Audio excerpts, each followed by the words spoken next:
Just starting the stream now, and it looks like we've gone live.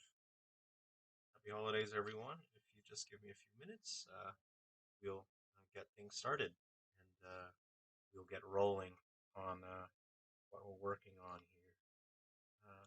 Okay. Thanks for joining us, and then we'll just wait for a second or two for more people to join. So let me just. Okay. Uh, cool. Thanks for joining.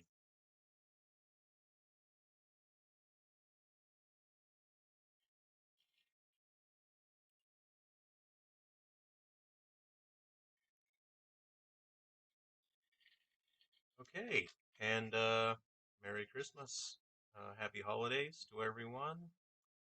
Uh, cool. Let's do that here. Okay, and come in.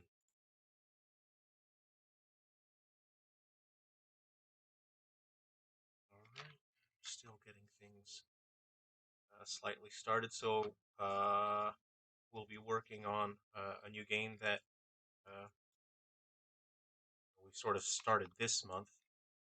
Uh, we're sort of just waiting on Nintendo to process our upcoming games, and it sort of puts us in a holding pattern, unfortunately, while we wait for Nintendo to process our games, which is unfortunate because it leaves me a bit stuck as to what I can do. Uh, so instead of sitting on my hands, I've started working on a mobile game, and that way I can have something interesting to get to fans of the series. Uh, we can have a game to play while we wait for Nintendo. So cool. Okay, thanks for joining. Hop on in. Okay, so let's see here. I'll just make a quick announcement, and then we'll get rolling game development here. All right, cool. So the game that I'm working on right now, again, I'm waiting for Nintendo to process our games. We have a number of games that we're waiting on for Nintendo right now. Unfortunately, the world is a little bit funny, and that makes it tough to get things processed uh, from Nintendo. Unfortunately, let's go ahead. Let's try here. Yeah, how's it going? Thanks for joining. Yeah, so in case you missed it, we're currently waiting on Nintendo to process our upcoming games. It kind of sucks. Uh, I have a number of things that I really want to work on, but until Nintendo finishes processing uh, our current submissions and we get some games launched, um, I can't really do much.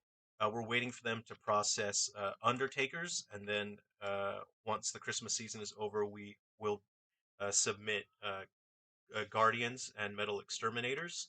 And again, that game will be for the 3DS and for Nintendo Switch, which is pretty exciting. Um, but again, we're waiting on Nintendo for that.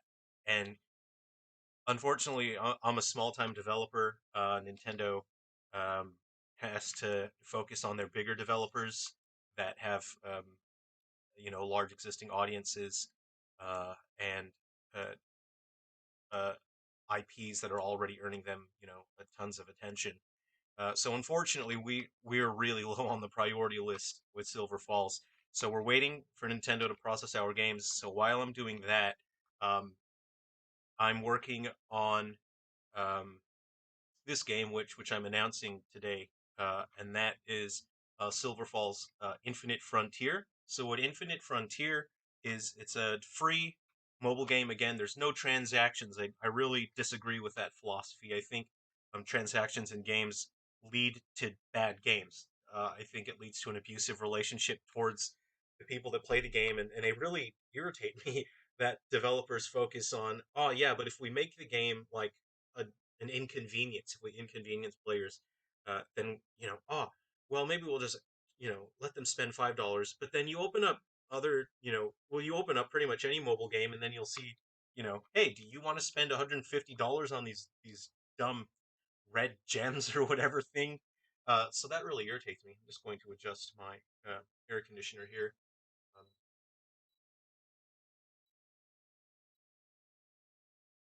so what?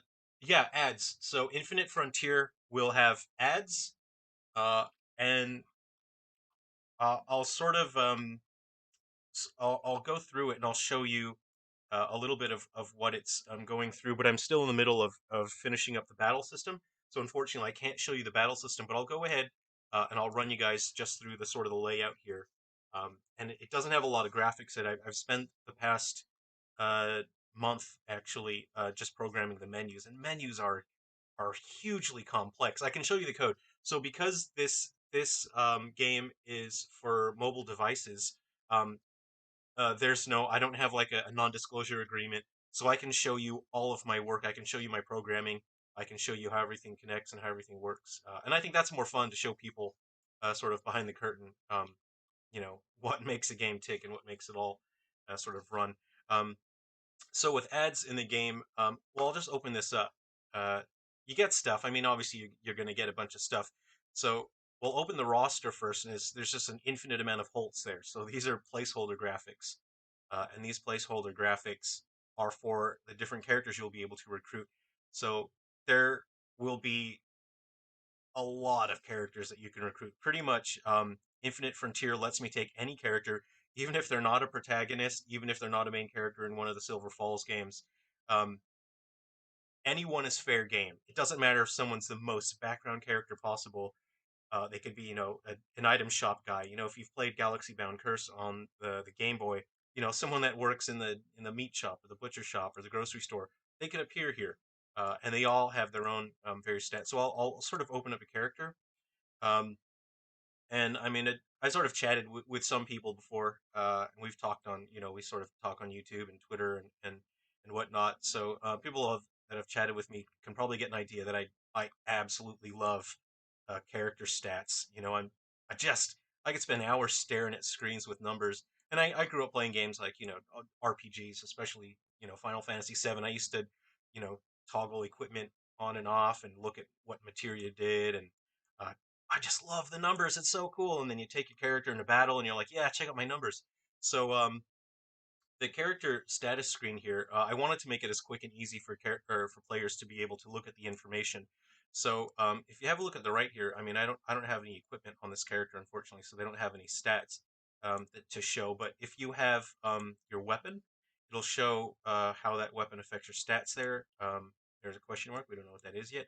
If you have armor, it'll show there what effect the armor has on your character. Uh, I'll go over soul growth later on, but you can develop your character in a number of different ways to make them stronger. You can even permanently customize that character as well. Uh, so during battle, your character can have three different stances. So your character normally is in a neutral stance during battle, um, but this one, let's see here. Hold on. I might click on this actually. Oh, those numbers have gone a bit funny. Let me see what's going on here because when you go to these little thingies here, they tell you how aiming affects your character stats. And something funny has happened uh, because that's not how it was working earlier. So I've done some work and now it's not showing correctly. Uh, for example, when a character is guarding, their stats are supposed to be decreased a little bit. So what I'm going to do here, go ahead and stop running it. I'm going to go back. I'm going to manually open that because I'm not sure why. So I'm going to manually open that. Something wrong happened. Let's go ahead and just manually go to it. I'm going to open that. Okay, so now this looks more correct. Okay, so what we've got here, I think this character, I haven't programmed this, so it doesn't say the weapon yet. But again, this is all stuff that you get to it eventually. But I've had a lot of other things to program with the menu and the heads-up display system. So when you have that selected on all, it'll show accumulation of all of your stats, all your weapons, equipment. If you go to weapon, of course, it'll show that whatever weapon you have gives you melee and act speed. Um, And your armor can give you more health and more, again, more act speed on that armor. Uh, and now when you go to aim, you can see that when this character aims, their act speed and their charge speed actually goes down a little bit. So your charge speed is how often you can use your special abilities. So characters that have a slower charge speed, they get to use their special abilities less often. Other characters, maybe, their offense is not so good, but their charge speed is pretty high. Um, and so when you go to aim during battle, when you're aiming during battle, your attacks will always hit. So it's pretty common for certain enemies, a flying enemy. Like if you go up against a crow, it's pretty common for your attacks to miss. So if you aim, let's see, you're a little bit slower, but your range and your melee power increase by 10%, and your attacks will always hit when you aim. If you change a character's stance to guard, you can see that your block chance is 50%, and your melee and your range power go down to 50%, but it also means that your act speed is increased. So whatever character stats I'm showing here, whoever this is, that's not drawn correctly. That doesn't show who it is yet. And then if you go to evade, um, let's see. Your character has a chance to avoid an enemy and then do a counterattack. So when this character is evading, their melee power increases by 50%, which is a pretty good boost, but it also means that their act speed is a little bit slower by 20%. If you drop down here, you can have a look. Let's see. So whatever character I've highlighted, they seem to have the default, whatever these values are. Um, and you can see that, let's see, it looks like my armor increases my resistance to electricity by 5%. And you can see that if you go over to weapon, uh, each character also has affinities for different weapon types. So similar to Three Down Stars and Galaxy Bound Curse, certain characters do more damage with certain weapons. So this is just sort of a template default character for me to test with. So you can see their tool, their firearm. This person's just 100% all the way across. So we're going to stop running that, and I'm going to show you what my data structure looks like for each characters. And I have to admit, I'm going to be honest here, I nerd out a bit when I'm making these. Um, because I think it's just so cool. It's so fun. Um, and for each game, I love planning out what stats the game is going to have, how the stats come into the mechanics. I absolutely love it. It's so fun. That's one of my favorite things about game development is thinking, oh, what kind of, what's this, what's that? And I think about how fun it'll be for people to look at all those stats and to try and max out their character, and you think, oh, okay, well, I found this ability that'll help my character do this, and oh, it'll make my flamethrower skill better, or what have you. So I'll highlight Holt, our boy Holt. So there's some fields are blank, but if you have a look here, you can see what his stats are to begin with. So I try to keep all my characters consistent. So if you're familiar with the characters, sort of their stat spread in Three Down Stars, they're probably going to have a similar sort of stat dynamic coming into Infinite Frontier. So you can see Holt focuses a bit more on melee power. His range power isn't as good as his melee, and his action speed is pretty. That's dead center, that's balanced, and then his charge meter increases quite a bit. And if you just have a look, you can see um, his melee range, and this is for his stance, for his aiming. If I wanted Holt to have really good shooting power when he's aiming, I'd crank that right up. And so now Holt does 250% damage, when he's aiming. That would be kind of OP. So I might just go ahead and, maybe I'll set that back to normal. Um, but this means that I can have really interesting characters. Let's just make a new one really quick. Let's go ahead and duplicate that. And let's say, um, I don't know. Let's just say this is Guy. Oh, you know what? Let's name him Santa. There we go. It's Christmas. Merry Christmas. Uh, so let's say Santa, we could do really ridiculous stuff. Let's say that Santa's normal melee and range, maybe they're not so good. Maybe, you know, maxed out they're only 100, which is super, super low, especially compared to Holt's stats. And let's say, his action speed and his charge speed is not so good. But then let's say when Santa is guarding, crank that right up. So now uh, his power when he's guarding is going to be maxed out. Let's make him really fast. You can crank that up. And his block percent, it would be a little bit unfair if you blocked 100% of attacks, wouldn't it? Well, let's go to 75%. How about that? And then you can also change the percentage of the damage that you take. So maybe Santa only takes 25% damage when he's guarding. I mean, that's pretty exciting. But then let's say on the on the opposite side of that, Santa, maybe he's not good at evading. He's had too many um, holiday cookies and too many glasses of milk, so he's feeling um, a bit full. Uh, so let's say his melee power is actually weaker by 50. So you get minus 50, minus 50. So you can see you can do really really fun things with the different stances in battle. You can have some characters that maybe their offense and their offensive power is not so good, but then their acting speed, is pretty high. And that means that that character will get more actions. They'll get to attack more often. They'll get to use support abilities or heal more often. And then their charge meter means that they'll get their special abilities more often as well. So this is graphics taken from the 3DS version of Guardians and Metal Exterminators.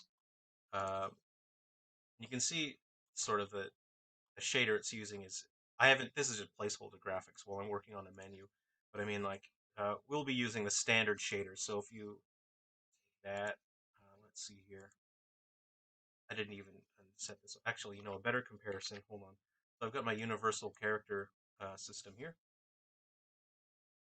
Let's see my characters. Oh, I didn't put any in. Okay, never mind. Uh, Yeah, it takes a while for Unity to import the graphics, and I've got all the high quality characters set up, but unfortunately, it takes a while. So actually, I might be able to use some of these maps here. Let's just go ahead and make that look more interesting. Yeah. What we got here? That's the bodysuit. Metallic map. I don't think that's the right one. There's the normal. What's that now?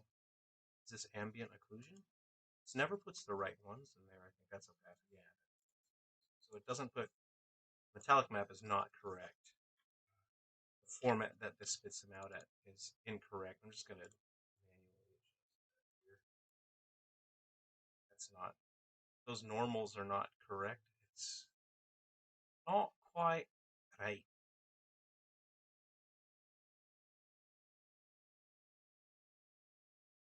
Yeah. Normally, it takes a while for me to manually set up textures so that the characters look interesting. You've seen the other or screenshots of our other I might update it now.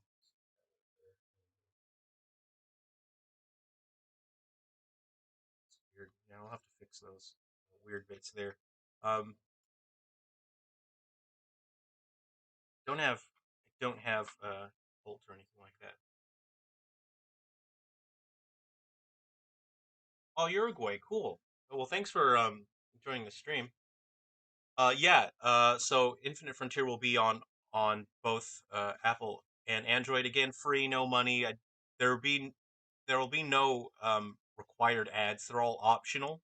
And mainly, this is just a way for me to give fans something fun to play while we wait for Nintendo to process our games. So the battle system will be like an RPG thing. You can have four members in a party, and I'll get into a little bit more on how it all works now.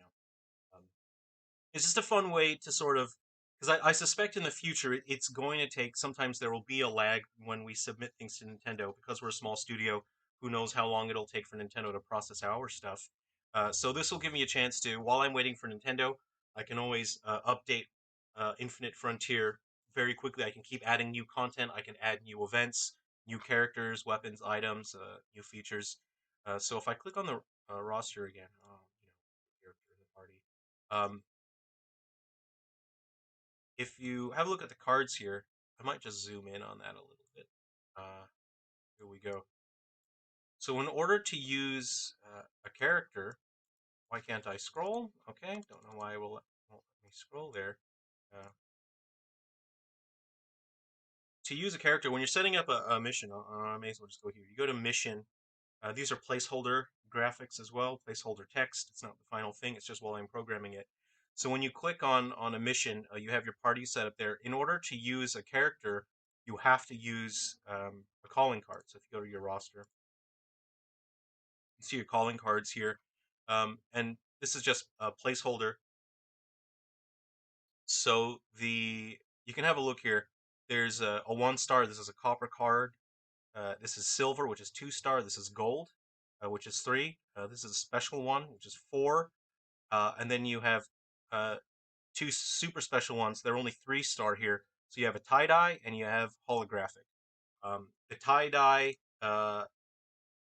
changes part of your character's clothing to be tie dye, and this holographic one lets you add a 5th member to the battle. So if you saw setting it up, you can normally only have 4, but if you have, um, oops, you have a holographic card, you can add a 5th member. So when you go to battles that are challenges, that are like boss fights that are really difficult, uh, then that will let you have a 5th member, which can really, that can make the difference between um, winning and losing a very difficult fight. Or you can even win difficult fights ahead of time when you're still under leveled, and then you can get, really good quality equipment. Yeah, I'll make sure it works on iPad as well. Um, so, um, yeah, I have an older iPad that I test, and then I have like an iPad Air something I test on, but I make sure that it'll work on that absolutely. Yeah. Um, and the star uh, of the calling card that you use uh, sort of affects the stats and the abilities of your character. So your character, if you use uh, a copper calling card, your stats are reduced a certain amount, so you don't have the full power of your character. If you use a silver calling card, it's normal; they're kind of at 100%. And if you use gold calling card, your character is a little bit stronger percentage-wise. So it's good to save the gold calling cards for when you really need them. Now this 4 star one makes your stats go up even higher. Also, the number of stars determines how many abilities your characters will have usable.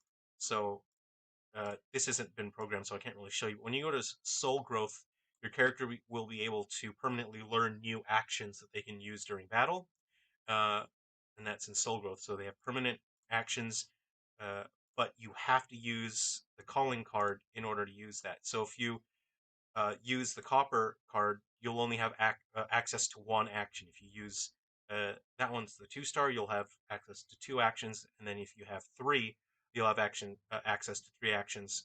The 4 star one will give you access to a special ability that obviously you can only use with that. This one floating out in the middle of here is a placeholder, but it's a joke. I'm going to go ahead and go into the assets, and I'll show you what that one looks like. So this one's a little bit of a joke. Say you don't have any calling cards, but you really want to use a character. Um, the game will give you a paper calling card. So let's say you don't have any calling cards, but this character is like, oh, I really want to use this.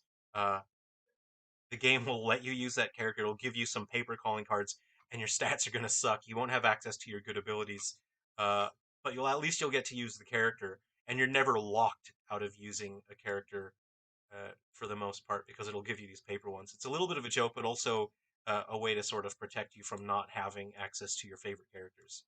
Uh, yeah, yeah. And so the way the ads will work, I'll go ahead and go to the thing. You go to um, summon, uh, and so you'll be able to watch ads differently. So you'll have one that's hourly. It'll give you some common calling cards and a chance to get maybe a silver calling card and souvenirs. So I'll go over souvenirs in a minute as well. Daily, you can watch once a day, and that'll give you better calling cards. You'll get some silver ones, then maybe you'll get some gold ones. Moose Exchange, as you play the game, you might be familiar with Moose tokens if you've played Three Down Stars and Galaxy Bound Curse. This game will also use Moose tokens as currency, so you can spend Moose tokens, and then you can get better quality stuff that's a bit better than the dailies. And then Legendary, there are other items for those people who have played Three Down Stars. Um, you collected those trading cards from the Magical Girl anime. You give them to the mechanic, so you can trade that and you can get a legendary thing. So again, that one you don't have to watch an ad. You just trade the item to the mechanic, and then he'll give you some good cards. There's a chance that you'll get those 4-star cards as well, so you can have really good stats and abilities. In Galactic, there's something better than trading cards that the mechanic would like. So as you're playing the game, you'll find those. And I have events in here, so the game will be set up to where I can update it online. So the game will connect to the Silver Falls server, but it will not be required. So let's say, for example, let's say in the future, for some reason, the server goes down, or I'm just not able to work on this. If I have to work on the main series full time, and I'm not able to work on this game, and let's say it can't connect to the server for whatever reason, the game will still work 100%. It'll be totally fine. You don't need an active internet connection to play the game. You just won't be able to access special events. The special events allow me to do cool holiday stuff. Maybe I could make on the fly, cool holiday themed outfits for certain characters. If it's St. Patrick's Day, maybe I could give Holt like a green leprechaun outfit or something ridiculous, but that's something I can do with the event system, uh, and that's something that I can do with the missions as well. There's a spot in there for events, so I can have data on the server online. The game can pick up that data, and then I can just live update a whole bunch of new stuff, new content that'll be interesting. There's a crafting system as well. This is all just placeholder text. Again, I'm in the middle of programming everything right now. Uh, yeah, make sure to have some coffee as well. So the way you give your characters sort of like their really strongest abilities, the really most powerful abilities. Like you go through battles and you sort of have your standard actions, and I'll go through some in a minute, and then we'll have a look so you can get a feel for what the abilities are like. But usually, when you're in a really clutch spot, and it's like if I don't bust out something really good right now, then I'm gonna lose the battle. That's what memory links are for. Memory links are your really powerful stuff. It takes a while to charge up the energy to use them, uh, but when you do, it's like that can really clinch the battle for you. So the way you make memory links is by combining memory fragments, and you get memory fragments by playing the game, just doing missions. So you do the missions, and that'll say like you have 3 different objectives. If you complete those objectives, you'll get different rewards. A lot of the time, there'll be moose tokens. There'll be materials, so you can upgrade your weapons and armor, and then there will be memory fragments. The memory fragments are used in crafting. Again, these are placeholders. If you use the memory fragments, you can create new memory links. You equip the memory link to a character, it gives them a special ability. So what is a memory link? So we'll go ahead, close out of that, and I'll show you an example of one here. If I so many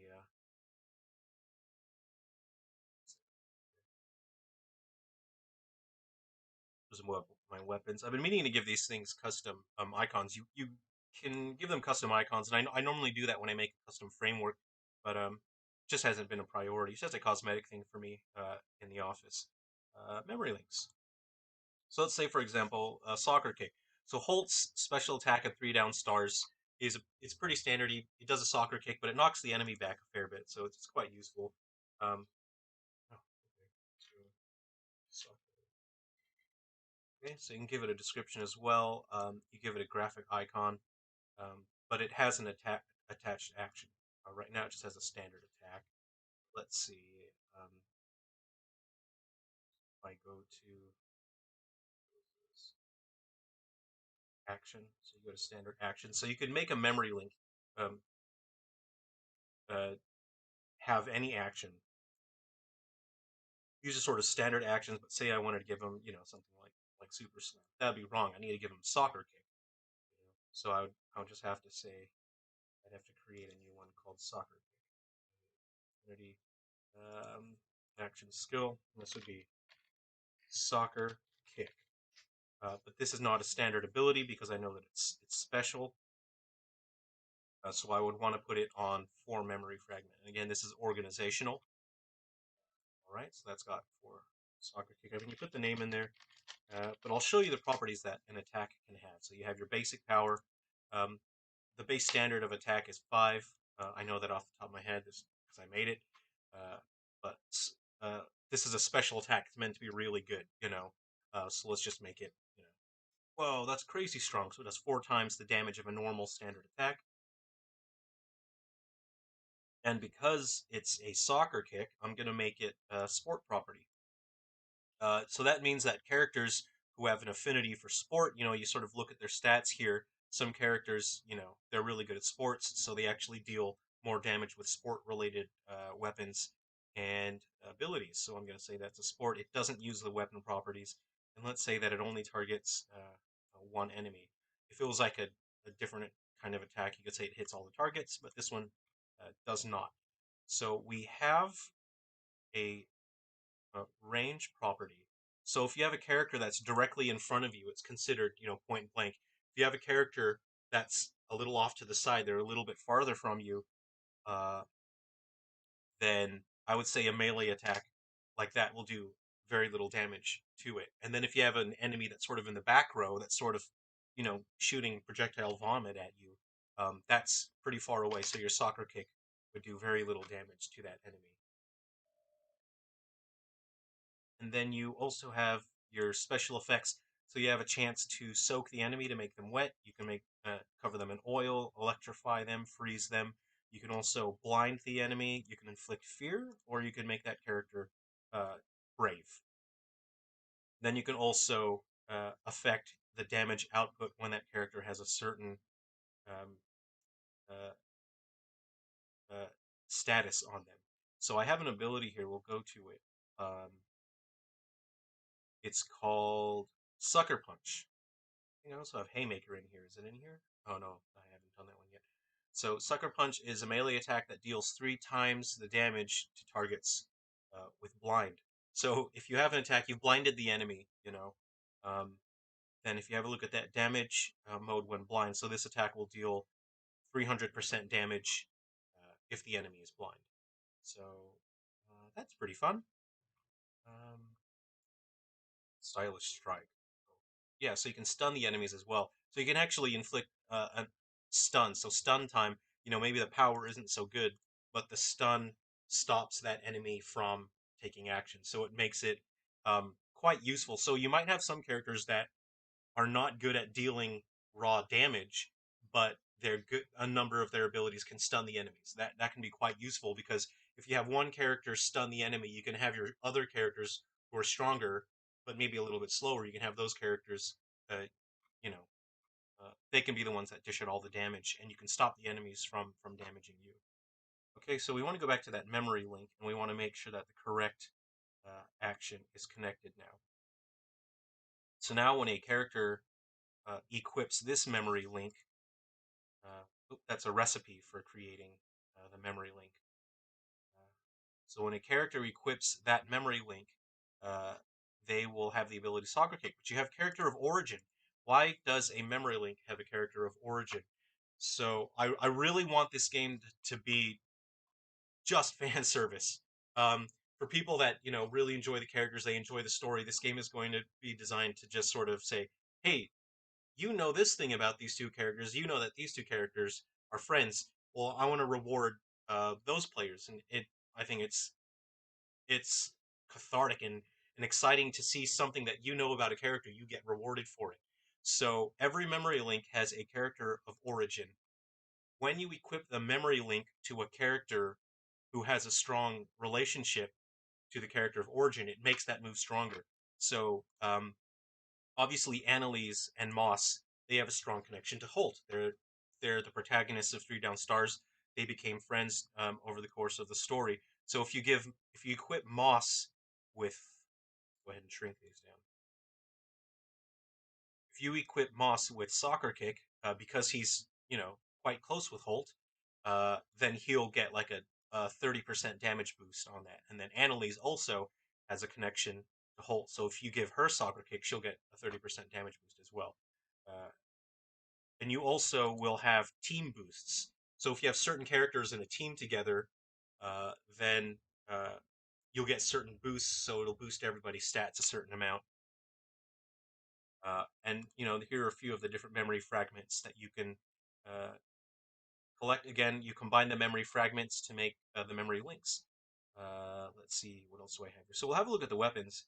Uh, I could spend hours and hours and hours making weapons. So I wanted something with a lot of depth, but something that you don't necessarily, the game doesn't force you to sort of get into the finest details.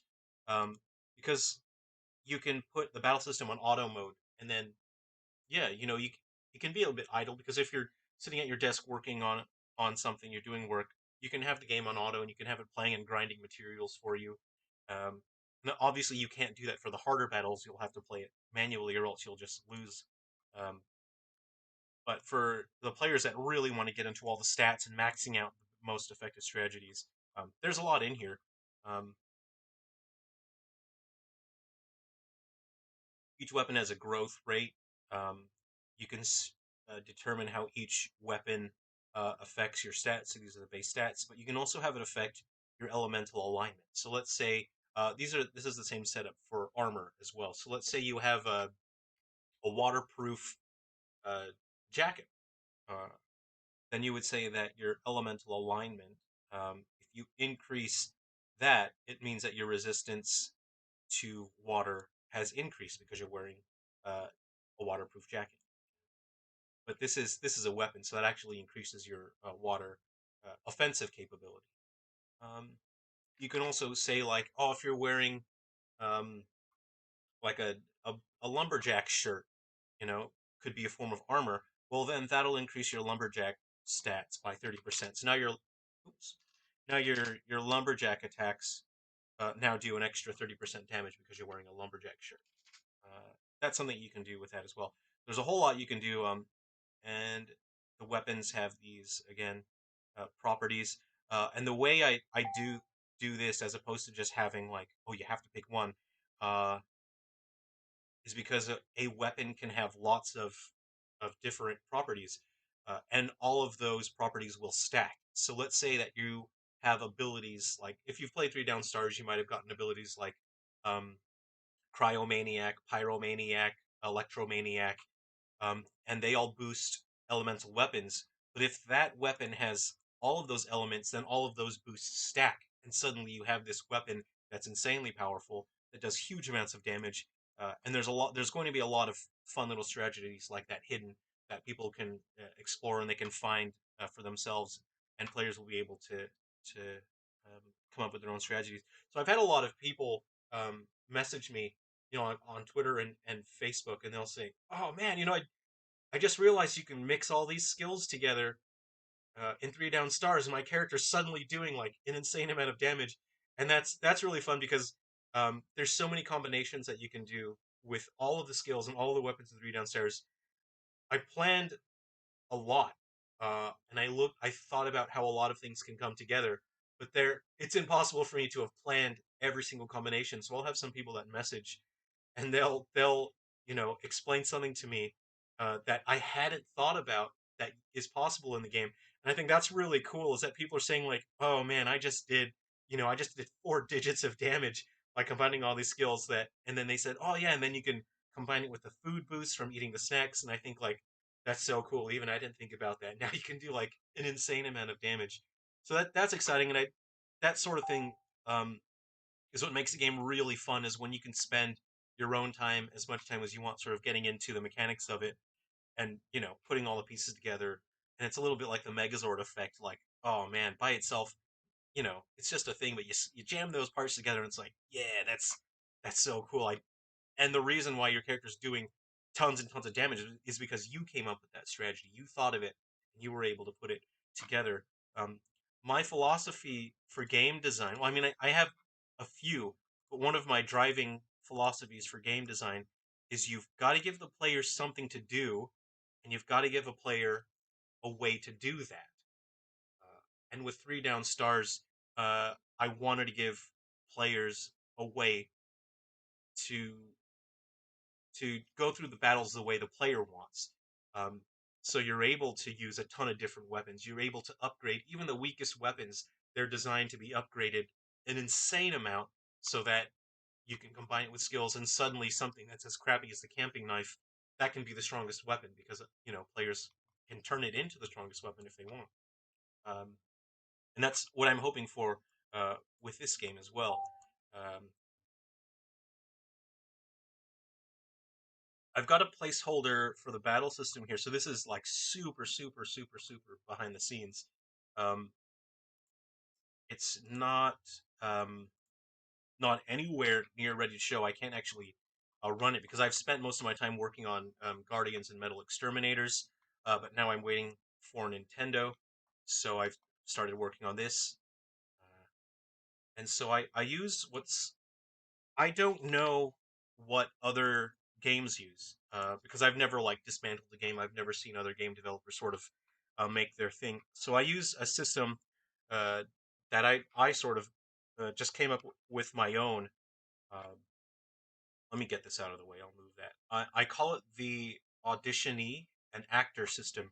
So you have an actor, and it's a very general term in a game. You have props, you have the stage, and you have actors. And the actor exists without an auditionee. The actor has all the logic that it needs. So um, all of the logic for performing attacks, for physics, for running around, um, that exists whether or not the graphics exist. And that saves having to duplicate a ton of logic. And this way, there's far less room for things to go wrong. And it saves me a lot of work as well when I need to update or change a part of the mechanics of the game. So I haven't done any real work on this. I mean, I could I would like to show you how it works in Guardians and Metal Exterminators because it's a clear example, but illegally I'm not allowed to show that because it's a Nintendo version of the development software. But this is Android, so I can show you. So let's say Infinity Hero. This is my actor. I mean, I can open the script. There's nothing in it because I haven't programmed that yet. But I've programmed so many actor scripts. Like within 2 days, I'll have the entirety of the logic finished for this. I call this a combatant. It's like a sort of an actor that's meant specifically for the battle system. There's nothing in it, of course. Um, but actors will exist again without the graphics, and then the graphics are added after. The graphics are added in real time based on your character ID. And I use what's called an auditionee system. So an auditionee, it takes the place of an actor, like it's added to an actor, and it represents that actor visually. So let's see here. I have auditionee. This is Oxa, 80s version. So this is Oxa Boskova from Guardians and Metal Exterminators. The game is set in the 80s. So the game, when you enter a battle, it'll say what character is in slot 1, 2, 3, and 4, and then, a slot 5. The logic is there, and it says, oh, okay, if there's a character set in that spot, grab their auditionee file. So this is an auditionee. It's a prefab. Drop it in there. Oh, hold on, I gotta reset that. There we go. And now, yeah, let's do that again. Reset that. So the game will always have the logic in there. Okay, hold on, we'll just remove that. Well, actually, it doesn't super matter, but the position should always have those in there. Just gotta have my coffee here. I'm gabbing away. All right, so let's go ahead and set those. We'll reset that. Um, And these little exclamation marks, these only exist in the editor. They let me know where the character is going to show up. So now I have Infinity Heroes in there. That's, again, I'll program that later. The game reference those, and the game will know, okay, if there's a hero in slot 1, go ahead and add the graphics for that character. If there's a hero in slot 2, go ahead and add the graphics for that character, etc., etc. And the auditionee, I'll show you the data that the auditionee has. It's purely just visual, really. There shouldn't be any logic in the auditionee, which makes it a lot easier to manage many different characters. That means that I'm not redoing the logic for every single character. Every single character only needs their graphics, and then the logic is stored uh, in the actor itself. The auditionee, the only thing it has is a character holder, which is this thing. So um, if need be, I can rotate it and make them change direction so I can rotate them to face the different enemies. Uh, and it has a weapon holder right and a weapon holder left. So if we have a look at the weapon holder right, you can see that it references that. So the game will take into account whatever weapon she has. I'm not sure if I have a. Okay, so I do. Um, so the game, you go into a battle, and the battle starts. The game checks for your character IDs. It drops the character graphics into the right places. Then the game checks for your character's weapons. So let's say, okay, this character has a baseball bat. Cool. Uh, the game will then check the auditioning. It'll say, tell me where your weapon holder right is. Okay, there's my weapon holder right. Go ahead and stick a baseball bat in there. Um, set that. Not exactly. Oh, right. So I copied these assets across from Guardians and Metal Exterminators, and that there actually isn't a graphic in there because I didn't copy across the baseball graphics. So yeah, but again, I can't show you Guardians and Metal Exterminators, but that's how it would do it. The graphics would be stored in there. You can see it says the mesh is missing because the graphics don't exist in my resource folders, but that would put the baseball bat in her right hand, and that's how that manages putting different weapons in the character's hands. And then it can also reference, if they need to hold multiple weapons, then it can say hide that weapon, bring in a different one. And these are the spots for the enemies as well. So how the battle system will work, you can have an enemy there, there, there, and there. So the two characters that are in the middle, it's good to have your your melee characters. If they're going to use baseball bats, knives, then you're going to want them be in the middle. So this character, because she's there, the camera will sort of sit there. This character will deal full damage to that enemy and that enemy because they're sort of in direct proximity. Uh, but this enemy is considered one sort of unit away. So that enemy will take less damage, and then the enemy in the back will take even less damage if that character is using a melee weapon. But if that character is using a gun or a throwing weapon, then that character can deal full damage to every enemy over there. This character here can only deal full damage to that enemy. This character, if it tries to hit that enemy, it'll deal sort of how I showed you earlier. Let's say, for example, a bear knife. So we'll only deal 60% damage to that one, and then to those two enemies, it'll only deal 30% if they're using a melee weapon. But the plus side to that is those enemies, if they attack that character, they'll also deal less damage. Generally, enemies in the back will have some sort of projectile, and they'll, be spewing at you. So, and then if you have your fifth character in the back, um, they're quite a bit safe, but you generally would not put a character with a melee weapon back there because they're not going to be dealing good damage to anyone. Um, no, the nearest is that enemy. They'll only do 60, and then to everyone else, they only deal 30%. So it makes for good strategy because if you have characters who are not meant to deal damage, they're sort of meant to support the other characters. Um, it's good to put that character in the back because then generally they'll be safe.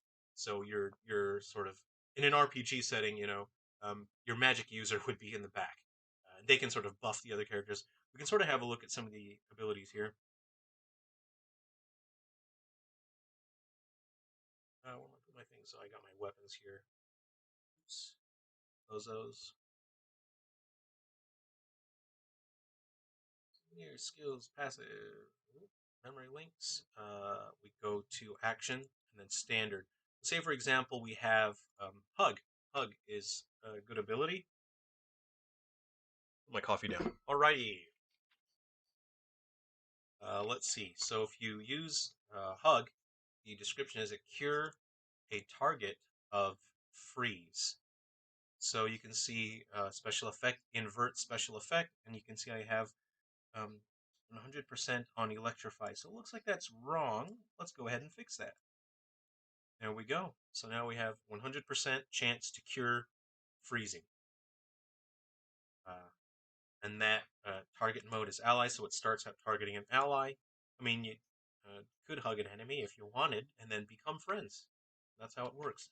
And the default target mode is ally, uh, and then you'll have hug party, and that is cure all targets of freeze. Let me make sure this is correct now. So you can see that says electrify. Let's go ahead and fix that. We also have hits all targets, so you can cure all targets a freeze. So similar to Three Down Stars, this uses the same sort of combat sort of elemental setup as Three Down Stars. When you freeze an enemy, then your lumberjack weapons will deal more damage, and your fire weapons will deal less damage. Um, if you uh, soak an enemy with water, then your electric and your ice attacks will deal more damage, but then again, your fire attacks will deal less damage. So there's a sort of a trade-off there. So there's a few different strategies you can take, and of course there'll be a lot of variety in the enemies, uh, especially that you can have the a fire, electric, or ice variant of enemies, and that will also change up the way that you have to battle them because they'll be immune to certain things and be weak to other things. And obviously, your different characters will come into place. So it'll be important to collect and power up a lot of different characters so that you can deal with different situations with enemies and try to get really good loot drops. Especially since we'll be running online events where each week I can sort of change special equipment that you can get really good high level armor, high level equipment through the online events. Okay,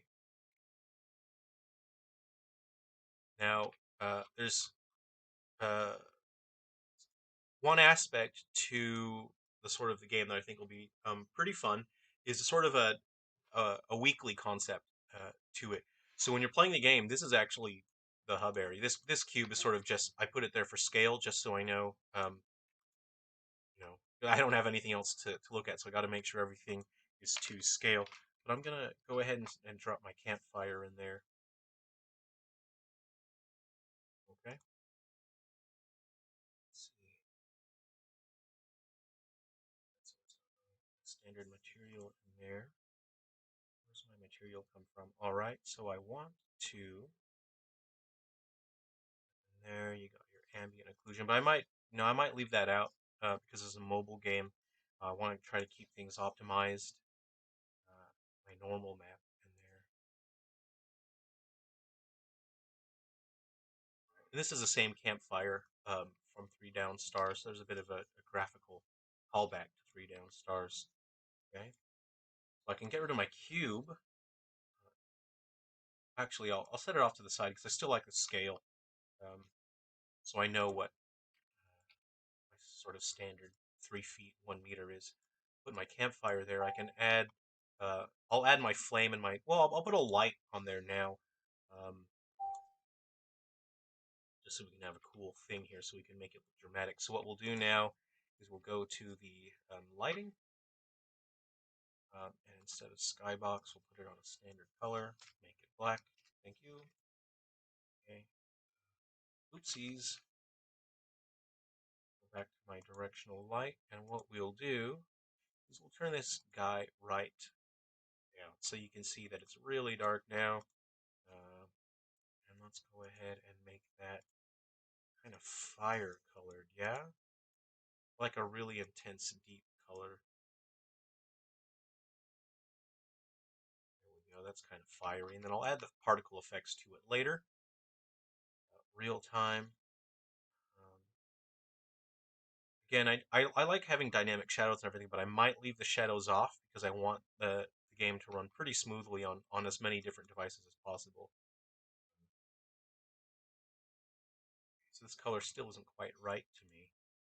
I might make it more orange, more intense.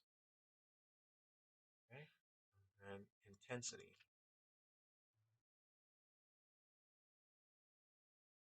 All right, and that you can fiddle with that. I tested on different screens to try and make it look good and interesting. Okay, then I add the flames to it later on. You can tweak that, forever and a day. Add the particle effects to it. I'd like it to look similar to Three Down Stars and Guardians and Metal Exterminators. Okay. But so how the hub area works is the game you're actually being guided by the mechanic. So this is an empty space, and the mechanic says, "Oh, what are you doing here? You want to do some missions?" So you go on some missions and when you do certain missions, it'll actually fill in the hub area. So instead of being a black space, all of a sudden you'll have a patch of grass over here, um, and the hub area, the hub world will build out more and more, and then suddenly you'll get trees, rocks, and it'll depend on the missions that you do. Um, the missions that you do are all based on particular games and areas in games and locations in games. So the hub area will say like, oh, this is an area out of 3 down stars. So if you have the hub area um, built, with a lot of 3 down stars content, then your characters that come from 3 down stars will actually get stat boosts, and they'll be substantially stronger if the hub world is built out. Whereas if you are playing missions based on Galaxy Bound Curse, then your Galaxy Bound Curse characters will be stronger. The same for Undertakers, which is also uh, launching soon on the 3DS. So you sort of look at the missions and you think, well, I've got these characters. These characters would be good at these missions.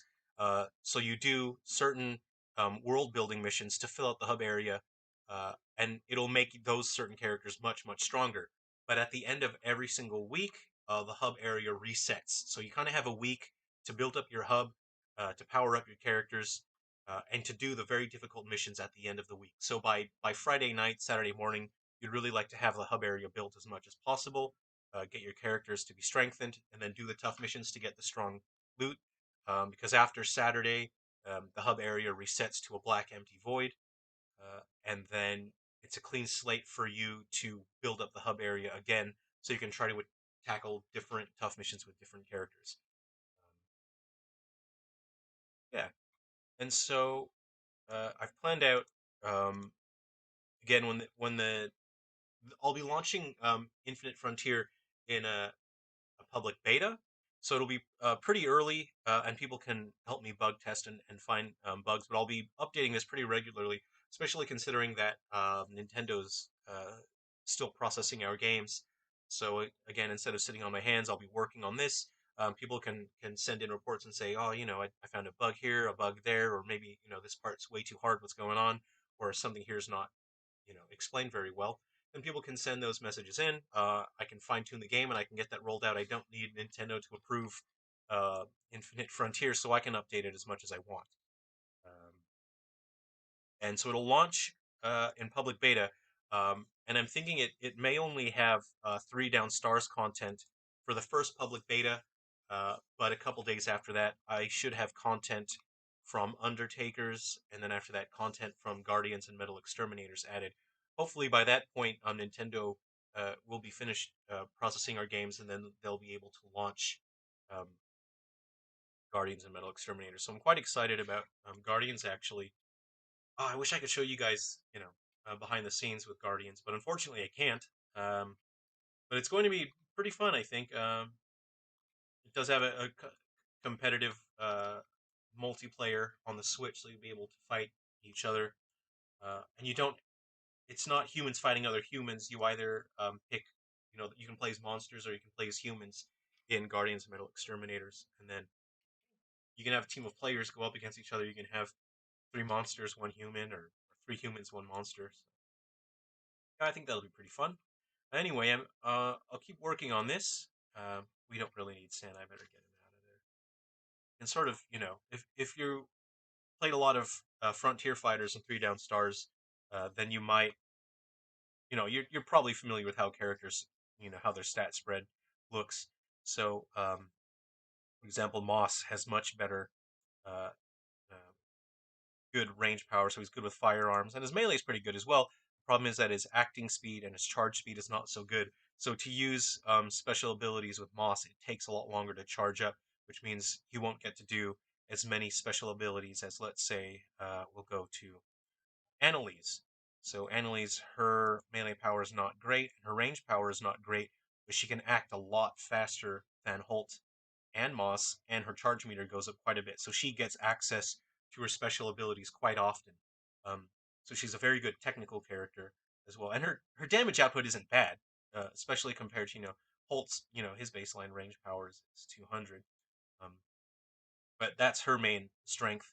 Uh, when she is Let's see here. So her evading, her her speed isn't great when she's guarding.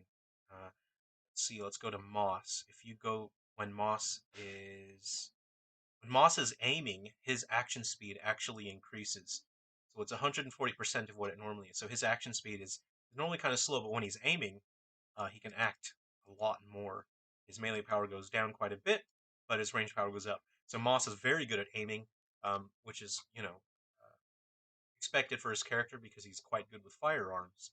Um, when he's guarding, his action speed actually does go up when he's guarding, but his range power decreases when he's guarding, as you would expect when you're guarding. Yeah, so I think it's going to be a lot of fun because there's going to be dozens and dozens of characters in this game. Again, even characters that I don't intend to be playable characters ever in the main series. There'll be playable characters in here. Um, this game won't have like its own sort of preset story, and that otherwise it'll become really messy. The difficulty with writing a Silver Falls story for a game is it has to make sense and it has to um, make sense in the world of Silver Falls. It has to connect to other games, and that you can't destroy the canon by suddenly saying, "Oh, but actually these two characters were in a game together," and that can totally destroy the canon. Um, whereas uh, in um, in this game, because there isn't a preset story, it's not established canon. It's taking place in this black void. I can do whatever I want with it in terms of what characters exist, which means every character can exist in this game.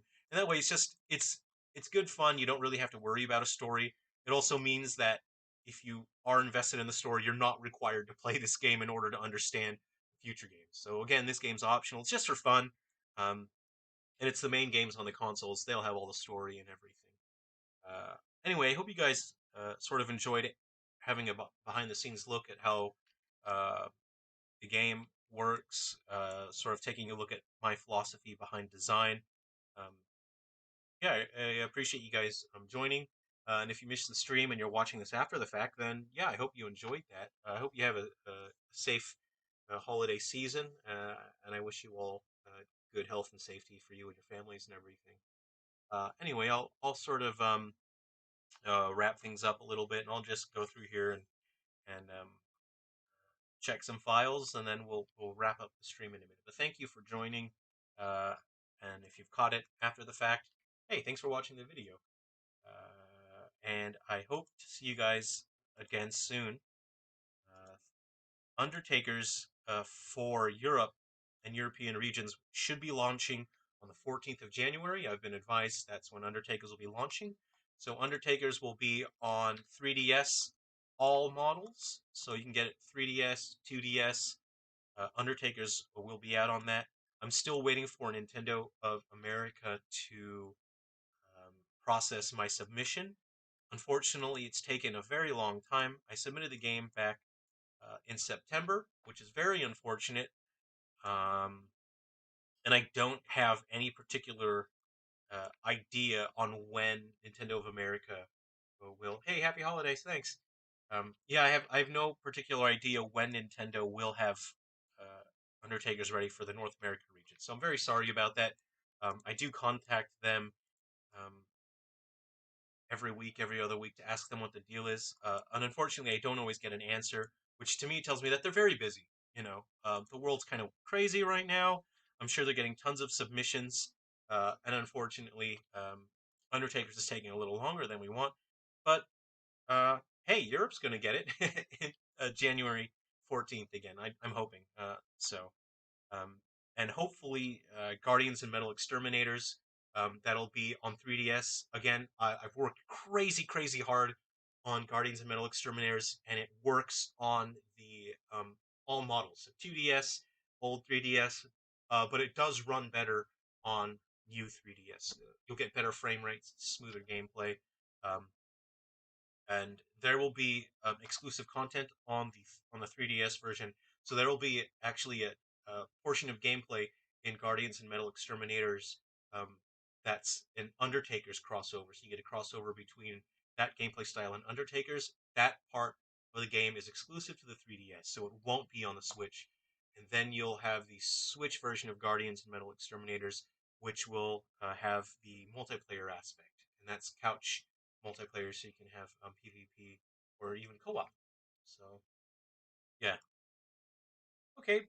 Thanks for joining. Probably by the time I live stream again, this game will probably be done and it'll be out, and you guys will be able to play it. I expect from this point, um, I'd probably about 4 or 5 days from now, I'll have all of the menus programmed, and I'll have enough content out there that I can launch public beta, and everyone can play it. It'll be fully 100% playable.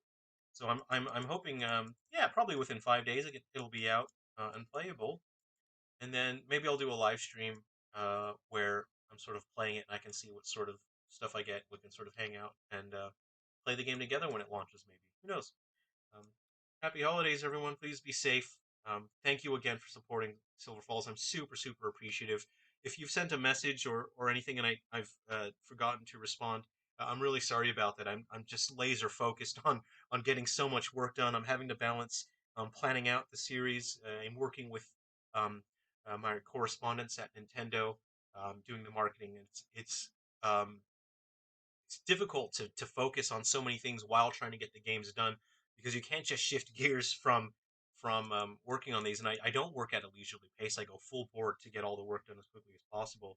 So if I've missed your comments and I haven't replied, I'm really sorry about that. But I do appreciate when you guys send messages and comments, and I do try to get back to people. But sometimes I just miss it because I'll read a comment while I'm working.